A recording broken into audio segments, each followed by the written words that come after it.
What is up everybody, Josh here and welcome to the channel. Now I am a huge PlayStation fan, so what I wanted to do today was go through each and every single first party developer, talk about what they're working on, any upcoming projects, and maybe speculate as to what they're working on next. Now note, this doesn't include any of the support teams, external studios or porting studios, so we can knock out Malaysian studios, the XDev initiative, and the newly acquired Nixus team, which is the porting team that are going to be working on bringing PlayStation first party games to PC. Now, without further ado, on to the video.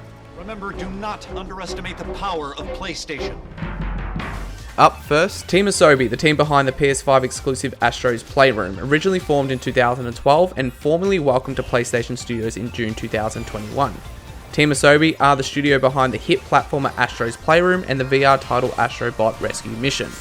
The studio is all that remains from the now shuttered Japan studios, and the team is hiring for a new 3D action game. So I very much doubt we've seen the last of Astrobot. Next is the newest member of PlayStation Studios, Firesprite, who formally joined in September 2021. Firesprite have a long history with the PlayStation brand, with many of the studio execs coming from the now closed Sony Liverpool team.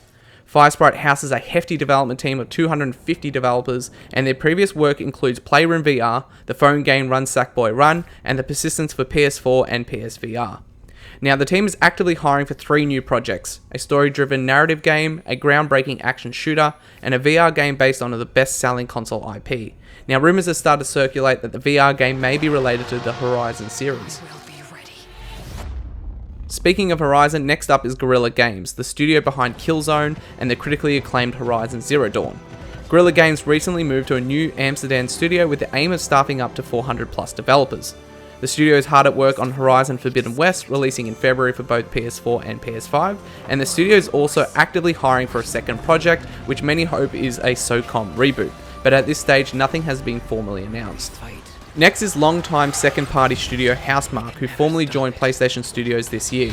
The team, previously known for their work on arcade classics such as Super Stardust HD, moved to AAA development and has now released my personal game of the year as it stands today, Returnal, a third-person action roguelike. Now, not a lot is known about what the studio is working on next, but comments from studio execs points to a game larger in scale than even Returnal. Up next is Bend Studio, also commonly referred to as Sony Bend, the team behind the PS1 classic Siphon Filter and most recently 2019's Days Gone. Now, the studio has gone through a bit of a rough patch in recent times. Reporting by Bloomberg's Jason Schreier exposed some internal disorder at the studio. First, after the release of Days Gone, both the game's writer John Garvin, who has been with Bend since Siphon Filter, and director Jeff Ross left the studio. Bloomberg's article details the cancellation of a potential Days Gone 2, as the studio was put to work to support Naughty Dog on Last of Us Part 2 Factions multiplayer and an Uncharted project.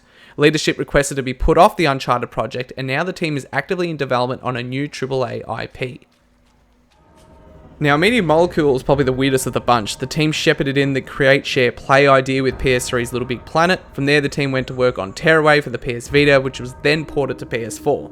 Now, the team's latest project is the long-in-development game creation tool Dreams, which launched back in February of 2020.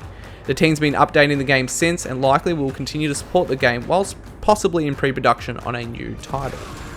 Next, Sucker Punch, which were acquired back in 2011 and were the creative minds behind the PS2 platformer Sly Cooper, PS3 and PS4 superhero games Infamous, and most recently Ghost of Tsushima, which released back in 2020.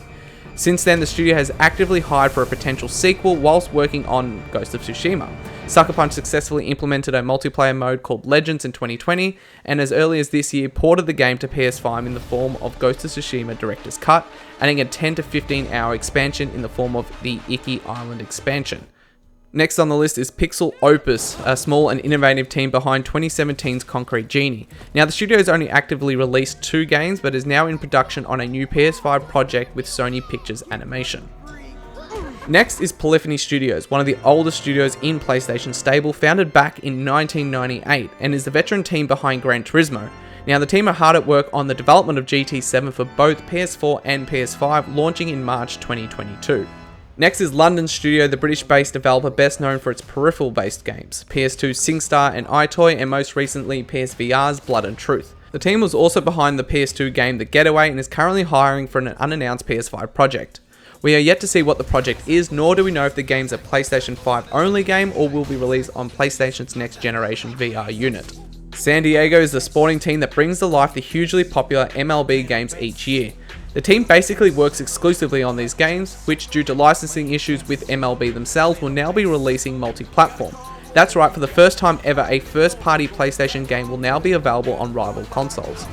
Up next is Santa Monica Studios, the creative team behind the critically acclaimed God of War series, who are now hard at work on development on God of War Ragnarok, releasing sometime in 2022 for both PS4 and PS5. Now, the team is also actively in development on a second project, with 2018's God of War director Cory Barlog leading the charge.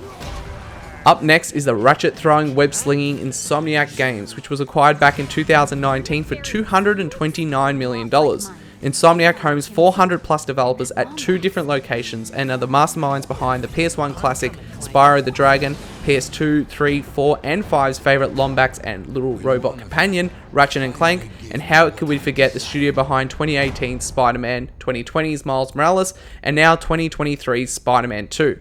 Oh, and the team is also in production on a newly announced Wolverine game. Insomniac Games, they truly never sleep. Finally, Naughty Dog, some would argue the crown jewel in PlayStation Studios. Acquired way back in 2001, Naughty Dog are the studio behind PS1 classics Crash Bandicoot, PS2 platforming duo Jak and Daxter, PS3 and 4's third-person action series Uncharted, and most recently PS3 and 4's Last of Us and Last of Us Part 2. Naughty Dog are hard at work on multiple projects. First, Last of Us is getting a HBO adaptation with studio co-president Neil Druckmann shepherding the project. On the game front, the studio is hard at work on Last of Us Part 2 Factions, porting Uncharted 4 and Lost Legacy to PS5, remaking the original Last of Us, housing the new Uncharted project, whilst also in pre-production on a new AAA IP. Thank you so much for making it all the way to the end of the video. If you like what you've seen, don't forget to subscribe and hit the like button and notification bell to stay up to date with everything going on in the channel. Again, this is my first video, so join the crew and let's build something together. Until next time, long live the Vita. Remember, do not underestimate the power of PlayStation.